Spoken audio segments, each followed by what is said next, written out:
우리 경제는 강한 전통적 제조업을 앞세워서 수출을 통해 성장을 이루고 일자리를 만들어 왔습니다. 하지만 이제는 창조력을 통해서 경제의 부가가치를 높이는 쪽으로 전략의 핵심을 바꿀 때가 됐습니다. 이 같은 노력의 중심에 서 있는 곳이 산업통상자원부입니다. 오늘 더 리더에서는 산업통상자원부의 김재홍 제1차관을 모시고 산업구조의 조정과 창조경제 실현 방안 등에 대해서 얘기를 나눠보겠습니다.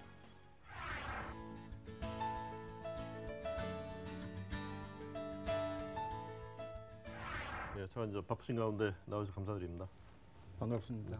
지금 우리 경제 여러 가지 현안들이 있는데 공유가치 창출이라는 그 점을 많이 강조하고 계신다고 그래서 먼저 이제 그 문제부터 얘기를 좀 나누겠습니다. 공유가치 창출 시청자들에게 어떤 개념인지 좀 설명 좀 해주시죠. 예, 공유가치 창출이라고 하는 것이 저희들이 이제 지난달에 포럼을 발족을 시켰습니다.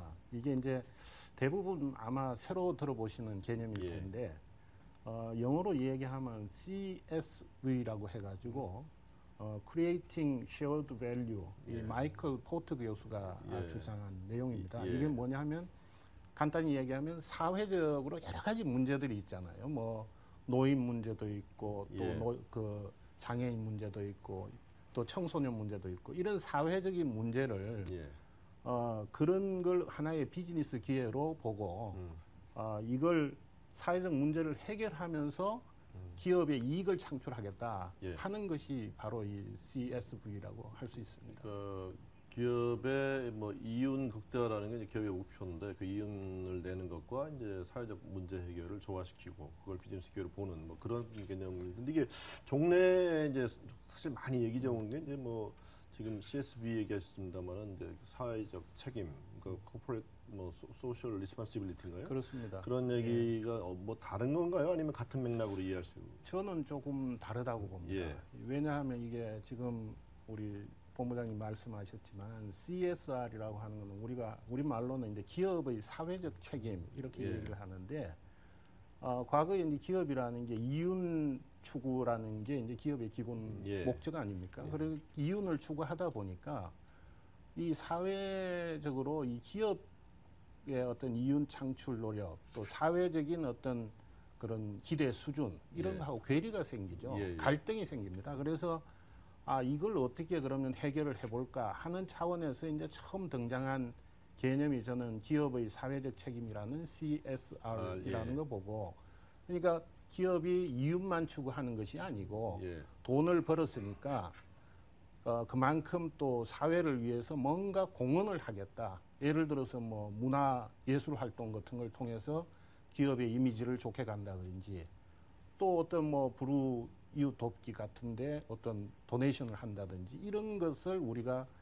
기업의 사회적 책임 활동이라고 얘기를 하는데 그거에서 한 단계 더 나아간 거죠. 더 나아가서 CSR 활동은 기업의 어떤 그 사회적 문제에 대한 공헌은 있지만 그걸 통해서 기업의 어떤 이윤을 추구하는 거는 직접적으로 연결이 좀 어렵습니다. 그런데 요즘 나오는 그 CSV라고 하는 거는 사회적 문제도 해결하면서 이윤도 창출하니까 이거는 또 다른 개념으로 발전된 거라고 볼 수 있죠. 공유가치 창출에 대해서 이제 개념 설명을 해주셨는데 조금 피부에 와닿게 좀 시청자한테 좀 피부에 와닿을 수 있도록 구체적 사례를 하나 좀 들어주신다. 그러면 조금 이해가 쉬울 여러 가지 사례가 있습니다. 이제 대표적으로 제가 하나 들 것은 기업의 이름을 구체적으로 밝히지는 않겠습니다만은 그 보청기 사업을 하는 기업이 있습니다. 이 보청기가 굉장히 고가거든요. 그런데 이 사회적으로 이게 난청인 사람들이 그걸 구입하기에는 너무 비용이 비쌉니다. 그렇기 때문에 보청기를 굉장히 좀 가격을 떨어뜨려서 성능에는 큰 차이는 없지만 그 사회적으로 어려운 사람들이 보청기를 구입해서 쓸 수 있도록 하는 그런 기업도 있고요. 또 어떤 기업은 요즘은 집 구하는 게 굉장히 어렵지 않습니까? 젊은 사람들이 옛날 가옥이나 또 굉장히 좀 리모델링이 필요한 이런 가옥들을 빌려가지고 그것을 개조를 해가지고 한 가정에 같은 뭐 영역을 추구하는 사람들, 예를 들어서 예. 어떤 사람들 뭐 방송인이 되기를 원하는 젊은이들이 예. 있으면 그런 사람들을 모아가지고 방 하나씩 빌려주는 거죠. 예. 그렇게 되면 같은 그 목적을 가진 사람들이 서로 정보 교환도 하면서 예. 하나의 가정에서 생활을 하게 되니까 서로 네트워킹도 되고 예. 또 그 대신 다른 그 원룸이나 이런 거 빌리는 것보다는 좀 가격이 싸- 싸고 예. 이런 것들이 아주 대표적인 예가 되겠습니다. 예. 근데 부가적으로 질문 하나 더 드리면은 지금 뭐 이제 공유가치 창출 또 그다음에 뭐 사회적 책임 이제 이런 것들 외에 지금 사실 이제 사회적으로 기업들한테 굉장히 요구되고 있는 그 목소리는 실제 이윤을 내는 과정에서 좀 사회적 책임을 잘 해라 이런 거 아니겠습니까? 그렇습니다. 예. 가차업체 너무 쥐어짜지 말고 예. 그러니까 지금 사실 이제 이윤 국대화라는 원래 원칙에 따르면 뭐 비용 최소화를 해야 되고 이런 건데 너무 그렇게 하지 마라 이런 거지 않습니까? 예. 사실 이제 그런 쪽으로의 사회적 요구도 좀 큰 상황인데 이제 이 두 가지는 보다는 조금 더 큰 개념이라고 봐야 되겠죠. 그렇습니다. 지금 말씀하시는 기업이 그 이윤 활동을 하는 과정에서 생기는 여러 가지 대기업과 중소기업의 문제 이런 예. 것은 저희들이 이제 또 다른 차원에서 이걸 다루고 있죠. 예를 예. 들어서 대중소기업 상생 문제라든지 예. 동반 성장 예. 문제라든지 단가 후려치기 뭐 이런 부분에 대한 어떤 조사나 그런 걸 통해서 시정한다든지 그런 차원이 되겠습니다. 예. 그 앞부분에서 이제 공유가치 창출 포럼 뭐 만드셨다고 그랬죠. 예. 좀 어떻게 구성이 돼 있고 앞으로 활동 방향이나 계획은 어떠신지요? 공유가치 창출 포럼은 우리가 이제 굉장히 좀 젊은 사람들로 구성된 그런 기업들이 많습니다. 우리가 이제 속칭 이야기하기에 소셜 벤처라고 얘기를 하는데 예. 그 대학을 졸업한 젊은이들이 이런 사회적인 문제에 관심을 갖고 예. 사회적인 문제도 해결하면서 기업 활동도 해서 영리를 추구하겠다 이런 그게 소셜 벤처죠. 그렇습니다. 그렇죠? 예, 그런 사람들이 여러 그런 그룹들이 있습니다. 그래서 예. 그런 사람들을 일단 기본적으로 회원으로 하고 물론 그렇다고 해서 이게 이제 공유가치 창출을 하는 기업이 그런 그 벤처만 있는 것은 아닙니다. 예를 들어서 우리가 그 유한 킴벌리라고 뭐 다 아시는 예. 그런 대기업이 있습니다만은 유한 킴벌리는 그 회사의 그 설립 때부터 지금까지 이 사회 공헌이라는 게 굉장히 그 회사의 중요한 하나의 가치가 되어 있습니다. 그래서 유한 킴벌리 같은 회사도 들어와 있고 이런 그 같은 목적을 가진 예. 기업들이 모여서 일단 네트워킹을 하면서 서로 정보도 교환하고 또 어떤 공동의 어떤 그 활동을 할 수 있지 않을까 예. 그런 측면에서 서로 그 정보 교류나 어떤 그 네트워킹을 해가는 그런 단체로 출발을 했습니다. 예. 그런데 지금 이제 소셜 벤처가 얘기된 지가 꽤 됐습니다만 이제 한 가지 드는 의문점은 이제 뭐 사회적 문제도 좀 해결하고 이윤도 창출하고 이제 여러 가지 이제 목표는 참 좋은데 이게 이제 시장성이나 이런 걸 봤을 때 과연 지속 가능하게 성장을 하고 계속 그 성장 발전해 나갈 수 있을까 이런 점에 대해서 이제 기존 기업을 보는 관점에서 보면 조금 의문을 제기하시는 분도 계신데 어떻게 보시는지요? 그런 경우가 있죠. 우리가 그 CSR이라고 이제 기업의 사회적 책임 책임, 얘기하면서 고용노동부에서 그런 사업을 많이 했습니다만은 하나의 어떤 일자리나 그런 그 뭐 월급을 준다든지 이런 사회 복지 차원으로 이걸 접근을 하면 예. 기업 활동을 계속 영속적으로 하기가 굉장히 어렵습니다. 그러니까 이것은 어떤 사회 복지 차원의 어떤 그런 접근이 아니고 기업 스스로 그 계속 지속적인 그 기업 활동이 이루어질 수 있는 영역을 찾아서 하되 사회 문제까지 연결이 되어 있는 거기 때문에 예. 그 자체로도 이건 얼마든지 지속적으로 갈 수 있는 그런 기업이 되겠습니다. 예. 근데 이제 성격이 또 이제 그렇다 보니까 사실은 이제 이런 부분들이 계속 성장하고 발전해 나기 위해서는 이제 우수한 인재들이 이제 몰려야 되고 또 일자리가 좀 많이 생겨야 돼서 좀 최근에 문제가 되고 있는 일자리 부족 문제도 좀 해소를 해야 되는데 어떻게 보시는지요? 가장 중요한 것은 기업 활동이나 우리 지금 사회에 우리가 뭐 창조 경제 이야기합니다만은 가장 핵심은 인재죠. 예. 이 소셜 벤처 기업이 또 핵심은 인재입니다. 예. 그래서 이제 그 대학을 막 졸업하는 젊은 그 학생들, 졸업생들이 이제 새로운 자기 나름대로의 어떤 그 문제 해결도 하면서 기업을 영위해가는 이게 자기 어떤 만족도 예. 그런 측면에서는 굉장히 일반 뭐 중소기업이나 대기업에 취직해가지고 있는 거하고는 차원이 저는 틀린다고 봅니다. 그래서 그런 걸 잘 알고서 여기에 참여하는 사람도 있지만 또 그렇지 못한 학생들도 예. 많거든요. 그래서 그런 사람들이 이런 그 소셜 벤처 기업을 할 수 있도록 예. 관련되는 정보도 제공하고 또 그런 사람들이 필요했을 때 서로 이렇게 그 교류도 할 수 있는 이런 걸 만들기 위해서 저희들이 노력하고 있죠. 예를 들어서 지금 그 소셜 벤처 기업 내에서도 이미 그런 기업이 탄생을 했습니다만은 예. 자기들끼리 그런 네트워크를 형성해서 서로 그런 공통의 관심사나 앞으로 어떤 새로운 방향을 모색하기 위해서 만들어 놓은 네트워크를 활용하는 회사도 있고요. 예. 또 이제 저희들은 우리 산업부는 그런 걸 지원하기 위해서 일정 공간을 빌려서 아무래도 처음 시작하는 기업들이니까 별로 돈도 없고 그렇다고 이게 예. 이윤이 뭐 그렇게 많이 나는 그렇죠. 기업은 아니거든요.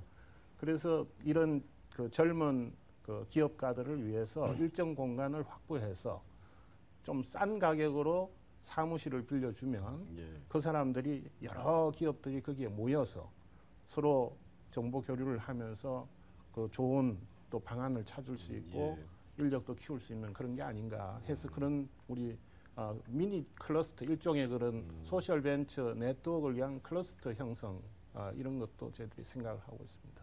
아무쪼록 그 말씀하시는 이제 소셜 벤처 그런 쪽들이 좀 안정적인 일자리를 좀 많이 창출해서 일자리 좀 갈증을 좀 해소시켜줬으면 좋겠다는 좀 기대를 갖게 됩니다. 예, 그리고 저도 이 젊은 대학생들이 굳이 무슨 대기업 중심의 어떤 취업이나 이런 쪽으로 생각하지 않고 지금 뭐 여러 가지 그런 그 사회의 정보가 많이 그 유통이 되고 있고 본인이 생각하면 뭐 다양한 방법으로 그런 정보를 찾을 수가 있는데 한번 이런 부분에 관심을 가져보면 본인의 어떤 자아실현 욕구도 충분히 충족시킬 수 있고 사회에도 공헌을 할 수 있고 일자리 문제도 해결될 수 있고 아주 좋은 영역이 아닌가 그런 생각을 합니다. 예, 저 지금까지는 이제 공유 가치 창출 또 소셜 벤처 이런 이슈에 대해서 얘기를 나눠봤는데 이제 본격적으로 최근 우리 경제의 주요 현안에 대해서 한번 질문을 드리겠습니다.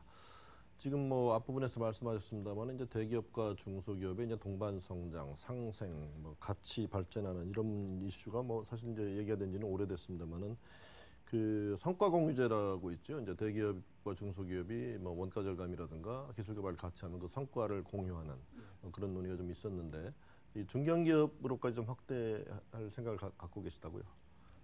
확대할 생각을 갖고만 있는 게 아니고 예. 중견기업까지 확대시키는 걸 이미 행동에 옮겼습니다. 이미 시행에 들어가 있고. 그래서 저희들이 이제 지난 7월 17일 날 한 14개 중견기업과 함께 저희 산업부하고 성과 공유제 자율 추진 협약이라는 걸 맺었습니다. 어떤 기업들이 들어 있는지요? 그 뭐 기업 이름 제가 구체적으로 좀 밝혀보면 농심이라든지 우리 골프존, 스크린 골프로 유명한 골프존, 그 다음에 뭐 조선 내화라고 그 제철소에 그 용광로 안에 그 벽돌 그런 걸 하는 회사입니다. 그 다음에 이제 주성 엔지니어링, 뭐 인성정보, 그냥 IT 업체도 있고 뭐 여러 다양한 업체들이 있습니다. 그래서 이런 중견기업들이 이미 그런 성과 공유제에 참여할 수 있는 걸 서로 자율협약을 맺은 적이 있습니다. 그러니까 이들 기업들도 이제 자기 같은 거래선인 이제 뭐 하청업체가 되겠죠. 주로 중소기업들하고 이제 원가 절감이나 이제 기술 개발을 통해서 어떤 성과가 나면 그 같이 공유하는. 그렇습니다.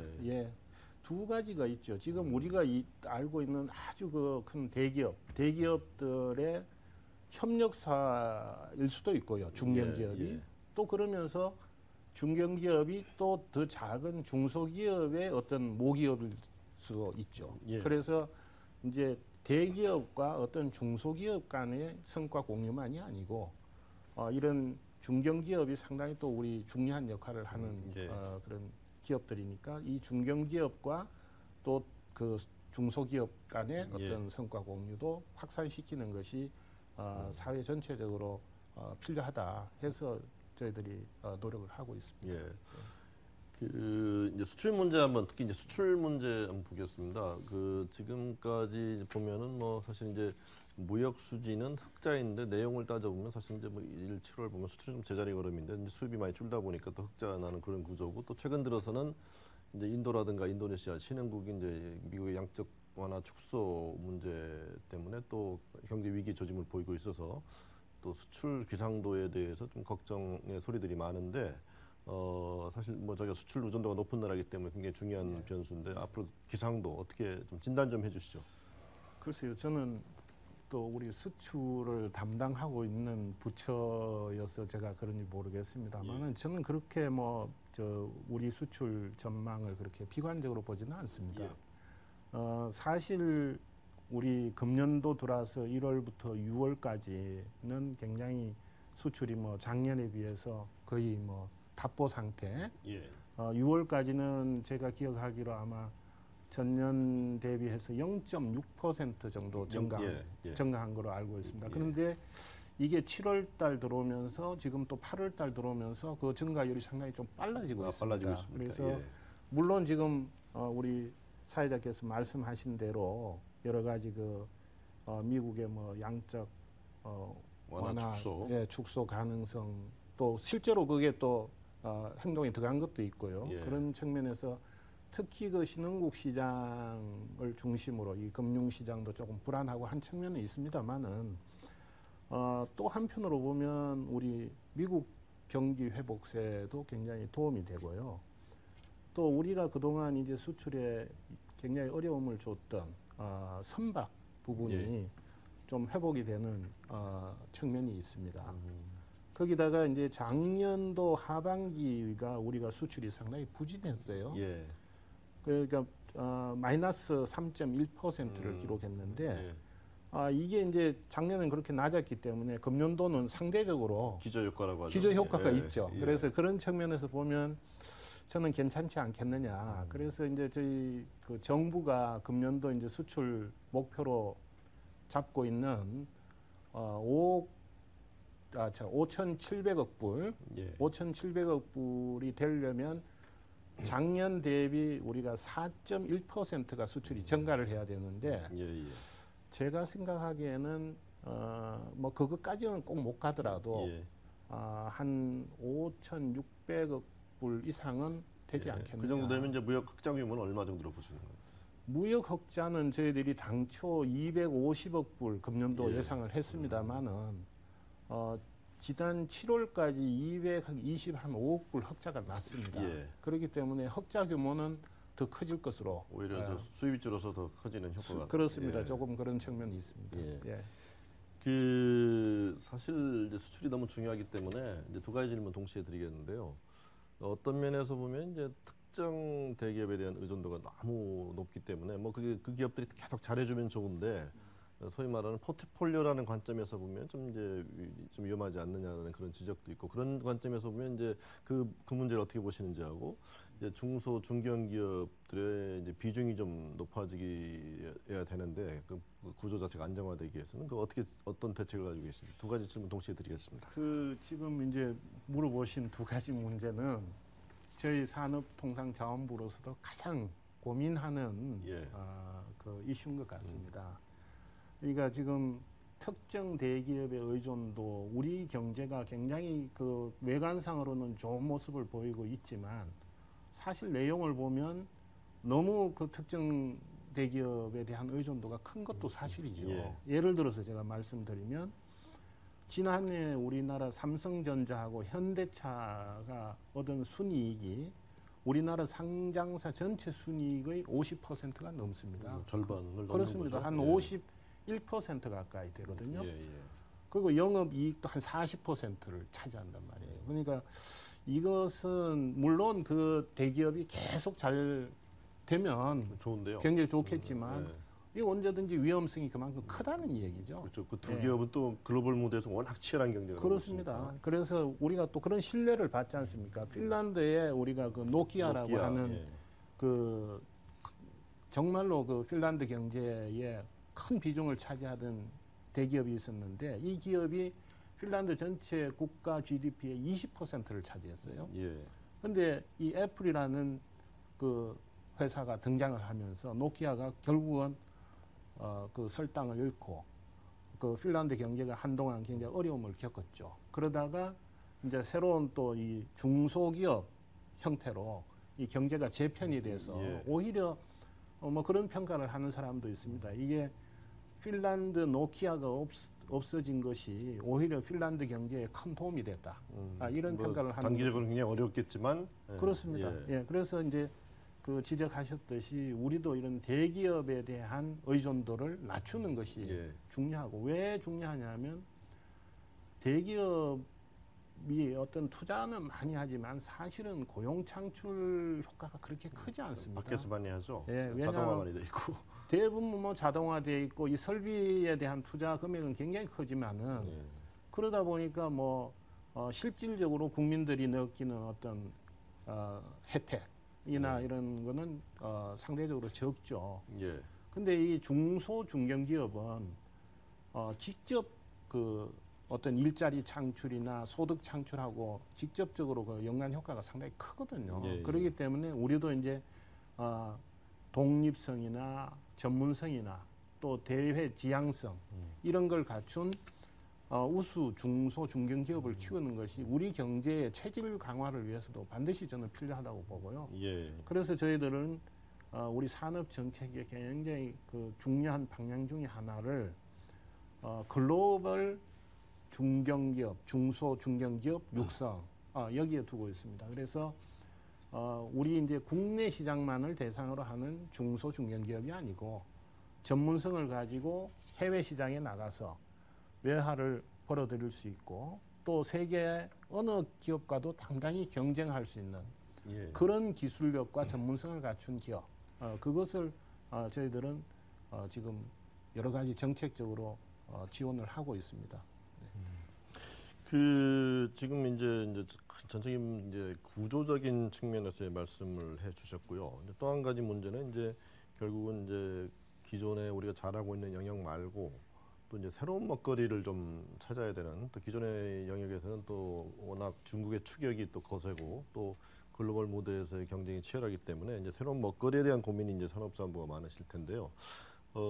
해양 플랜트 100대 전략 기술을 선정하셨죠. 예, 지금 어떤 계획을 가지고 아무래도 이제 해양 플랜트 이쪽에 좀 기업을 키우겠다 뭐 이런 생각이시잖아요. 조금 구체적으로 설명을 좀 해주시죠. 그 새로운 먹거리와 관련해서 제가 이제 지금은 1차관이 돼서 산업하고 우리 무역 이쪽 업무를 합니다만은 제가 이제 차관이 되기 전에 성장 동력 실장 이름이 성장 동력 실장입니다. 저는 그 이름이 굉장히 좋은 이름이라고 생각을 하는데 예. 이게 뭐냐면 우리나라의 성장 동력을 어떻게 만들어냈고 이걸 유지할 것이냐 하는 게 그 주요 아젠다예요. 예. 근데 그러다 보니까 이제 우리나라 산업의 어떤 그 성장 동력을 어떻게 키우느냐 하는 게 주 이슈인데 저는 그렇게 봅니다. 제일 중요한 두 가지는 하나는 기존에 우리가 잘하고 있는 산업이 있지 않습니까? 예. 뭐 예를 들어서 자동차, 철강, 전자 이런 거죠. 반도체, 디스플레이. 그러면 이 잘하고 있는 것을 계속 잘 가게 하는 것도 굉장히 중요하고요. 예. 두 번째는 지금 뭐 사회자께서 말씀하시는 해양 플랜트도 하나 예가 되겠습니다만은 그 전에는 그렇게 우리 주력 산업군을 만들고 있지는 못했지만 새로운 유망 신산업 분야를 자꾸 만들어내서 그것을 성장 동력으로 만드는 예. 이 두 가지가 굉장히 중요하다고 생각합니다. 그런 측면에서 해양 플랜트는 우리의 새로운 먹거리다. 저는 그렇게 보거든요. 왜냐하면 우리가 2010년에 우리나라의 해양 플랜트 수주 금액이 89억 불, 90억 불이 안 됐습니다. 예. 근데 작년에 우리가 이게 한 18억 불, 220억 불 가까이가 됐거든요. 그만큼 이게 급성장한다는 얘기예요. 근데 우리는 이제 조선산업이라는 산업을 바탕으로 이 해양 플랜트가 있기 때문에 이미 조선이라는 바탕 위에서 그렇습니다. 굉장히 좀 튼튼한데 물론 그렇다고 해서 우리 해양 플랜트가 세계적으로 모든 분야의 경쟁력을 갖고 있느냐? 그렇지는 않다 이겁니다. 우리 해양 플랜트가 각 안고 있는 문제가 이제 핵심 기술 부분에 아직도 선진국에 비해서 좀 떨어지는 부분도 있고 또 우리 거기에 들어가는 기자재가 우리 국산화율이 상당히 좀 낮습니다. 그래서 해양 플랜트 수주를 외국에서 수주를 했을 때 거의 한 40% 정도 해외로도 40~50%는 해외로 나가야 되는 이런 문제가 있죠. 그래서 이 우리 해양 플랜트 산업은 굉장히 유망하고 우리가 가능성을 가지고 있기 때문에 앞으로 10년간 우리가 정말로 정책적으로 관심을 갖고 치고 나가야 할 또 도와줘야 할 핵심 기술이라는 걸 100대 기술을 선정을 해서 이것을 이제 분야별로 또 기간별로 단기, 중기, 장기 이렇게 나눠서 이걸 정책적으로 지원하는 그런 그림을 그려놓은 게 있습니다. 어떻게 보면은 뭐 비유를 내보자면은 육해공 사실 뭐 저희가 이제 육상에서 하는 건 상당히 잘해왔던 것 같은데 지금 이제 바다에서 하는 거 그 말씀하시는 것 같고 이제 모델을 한번 공 쪽으로 옮겨볼까요? 지금 뭐 항공 IT 융합 혁신센터 항공산업의 이제 발전 가능성도 보시는 건데 해양 쪽은 이제 그동안 해온 조선을 기반으로 하는 것이지만 항공 쪽은 우리가 어떻게 경쟁력을 가질 수 있을지 조금 궁금한데요. 좀 설명 좀 해주시죠.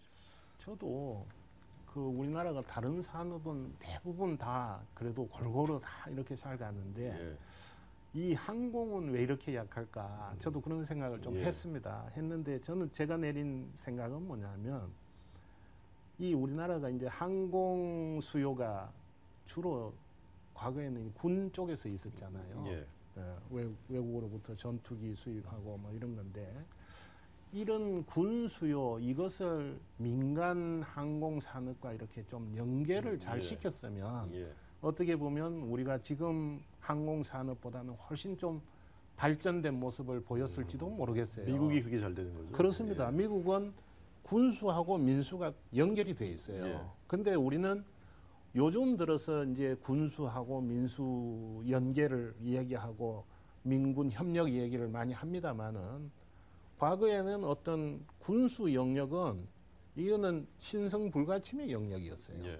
그러다 보니까 항공기는 항공기가 아니고 이제 주로 전투기죠. 전투기를 많이 구입하면서 이것이 민간 산업의 어떤 활성화 쪽하고 연결이 못된 것이 저는 굉장히 우리 항공 산업이 다른 산업에 비해서 좀 낙후된 가장 근본적인 원인이 있지 않겠느냐 그런 생각을 합니다. 근데 지금이라도 또 우리가 이제 한번 마음 먹고 또 역량을 집중하면 또 모든 부분에 어느 정도 기반은 있으니까 잘 갈 수 있는 부분이 있다고 생각하고 특히 우리나라는 이 IT 기술이 상당히 그래도 발달이 된 나라이기 때문에 항공 산업이라는 게 뭐 대부분 또 IT 기술과 연결이 되어 있어요. 그래서 지난 5월 달에 우리가 항공 우주 산업이라고 우리가 흔히 카이라고 얘기하는 그 내에 항공 IT 융합 센터를 문을 열었습니다. 그래서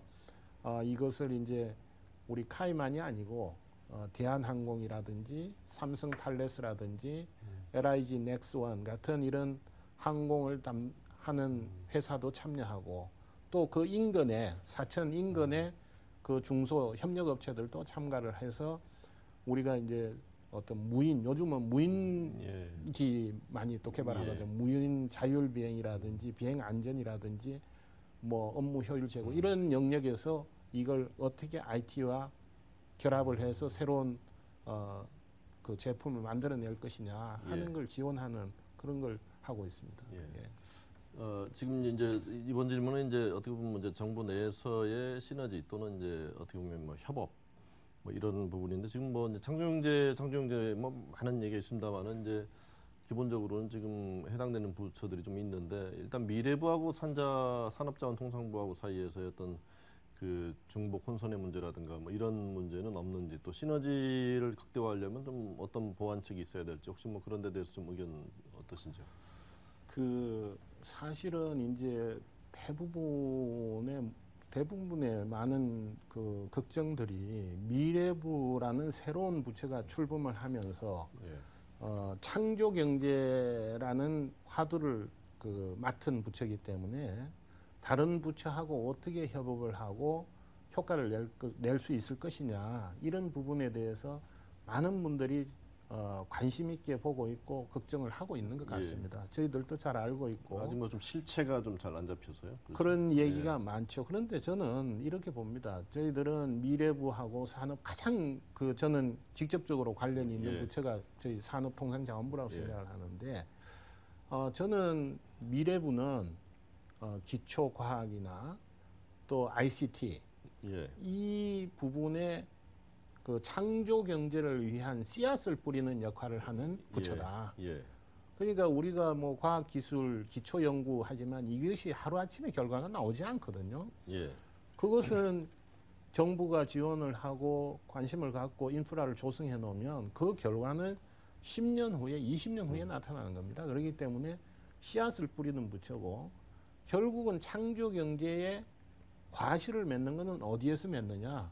실물경제부처가 맺는다. 저는 그래서 산업, 제조업, 특히 제조업은 산업부가 그 과실을 맺어야 되고, 또 농림부는 농림부가 맺어야 되고, 뭐 보건복지부 여러 실물부처가 있죠. 그렇게 저는 이 역할이 되는 것이 맞다고 보고, 또 그 미래부와 관련해서 미래부가 이제 과학기술을 담당하는 1차관이 있고 그 ICT를 담당하는 2차관이 있습니다. 근데 저는 1차관하고도 만났고 2차관하고도 만나서 서로 협력하는 정책 협의회를 개최를 했습니다. 좀 활성화돼야 되겠군요. 그렇습니다. 며칠 전에도 만나서 얘기를 했는데, 미래부하고 산업부는 가장 긴밀히 협조해야 할 부처고, 또 그렇게 해야만 우리가 창조경제라는 것을 실질적으로 과실을 거둘 수 있는 거 아니냐.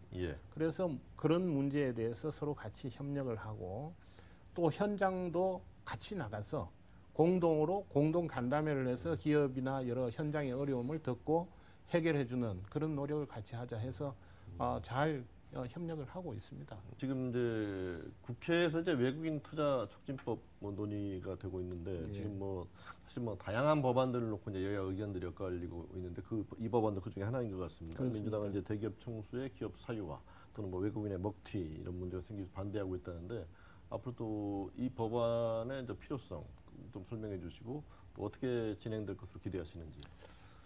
저희들이 이제 외국인 투자 촉진법 개정을 추진을 하고 있습니다. 저희들이 법안을 발의한 것은 아니고, 이제 현재 그 손자 회사가 정손 회사를 만들 때는 손자 회사가 정손 회사의 지분을 100% 소유를 하게 공정거래법에 규정이 되어 있습니다. 그게 지금 현안도 있는 그거죠. 그렇습니다. 그러니까 이제 쉽게 얘기를 드리면 우리나라 이제 대기업 그룹사의 손자 회사라는 A라는 회사가 외국 회사하고 합작으로 만들려고 하면 이게 원천적으로 불가능한 지금 한 2가지 정도 걸려 있는 거죠. 그렇습니다. 원천적으로 불가능한 이유가 이 정손 회사가, 그게 정손 회사가 되는데, 정손 회사가 되려면 손자 회사 100% 소유를 해야 되니까 합작이 될 수가 없죠. 그거 좀 바꿔줘야 되는 거 아닙니까? 그렇습니다. 그래서 저희들은 이것은 좀 외국인 투자의 경우에 이걸 좀 예외를 인정해서 풀어주는 것이 국민 경제 활성화를 위해서도 좋지 않겠느냐. 또 실제로 그런 현장에 수요가 있습니다. 지금 외국에서 그 합작하고자 하는 대기 투자가 있고요. 그래서 우리 그 새누리당 간사인 여상규 의원께서 법안을 발의해서 지난 6월 달에 국회에서 논의를 했는데, 지금 야당에서는 그게 재벌 특혜 아니냐. 물론 그게 대기업 계열사이기 때문에 그런 이야기를 하시는데, 저희들이 이제 법안 그 논의 과정에서 충분히 설명을 드렸습니다. 그거는 이 재벌 특혜라고 보기는 어렵다. 그 어떤 개별 기업 하나 뭐 그런 게 지금 문제가 아니고 우리가 원천적으로 공정거래법상의 그런 한계 때문에 우리가 외국인 투자를 유치할 수 있는 경우에도 못하는 이런 문제를 해결하기 위한 하나의 노력 아니겠느냐 하는 차원을 드렸고, 그러기 위해서 이게 어떤 가짜나 어떤 그 명목상의 외국인 투자가 돼서는 안 되기 때문에 외국인 투자의 비율도 상당히 높여서 심사 과정을 철저히 하고. 그렇습니다. 예. 심사 과정도 철저히 하고 이 외국인 투자하고 국내 자회사, 손자회사의 지분 외에 다른 지분은 하나도 인정을 안 합니다. 예. 그거는 무슨 얘기냐 하면 다른 지분이 끼어들어서 위장 계열사를 만드는 것은 원천적으로 봉쇄하겠다는 얘기거든요. 예. 그런 여러 가지 그런 안전 장치를 저희들이 강구를 했고 그런 설명을 드렸어요. 예. 그래서 지금 많은 또 야당 의원님들도 거기에 대해서 이해를 많이 하고 계시고요.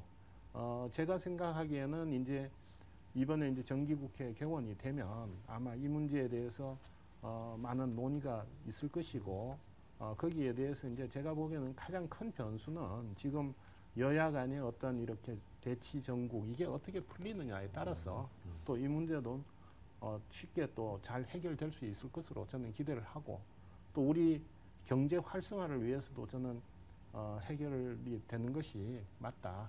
그렇게 생각하고 저희들도 최대한 노력을 지금 하고 있습니다.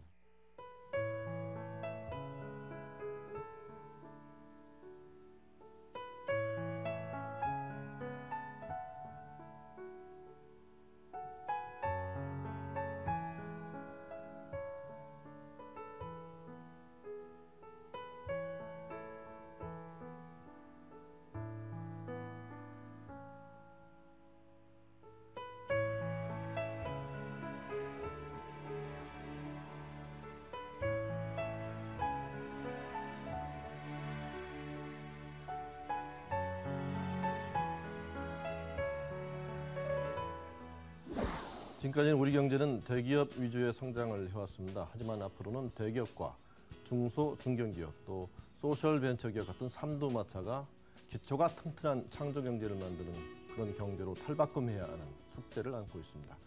산업통상자원부가 이 같은 숙제를 효율적으로 효과적으로 해결해 나갈 수 있기를 기대합니다. 오늘 나오셔서 좋은 말씀해 주신 김재홍 차관님 감사드립니다. 감사합니다.